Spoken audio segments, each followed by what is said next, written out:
আসসালামু আলাইকুম বন্ধুরা, আশা করি সবাই সুস্থ আছে।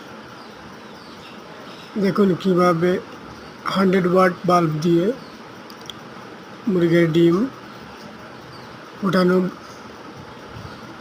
বাচ্চা ফুটানো হয়। বালতির মধ্যে দেখে লাইট দিয়ে ডিমগুলার ভিতরে নাম্বার ফালানো হয়েছে। একদিন 2 দিন পরে পরে ডিমগুলাকে উল্টিয়ে দিতে হবে। এভাবে 21 দিন পর ইনশাআল্লাহ বাচ্চা বাইর হবে। আপনারা দেখুন, যখন বাচ্চা বাইর হবে তখন আরেকটা ভিডিও দেওয়া হবে। ওকে, ধন্যবাদ সবাইকে।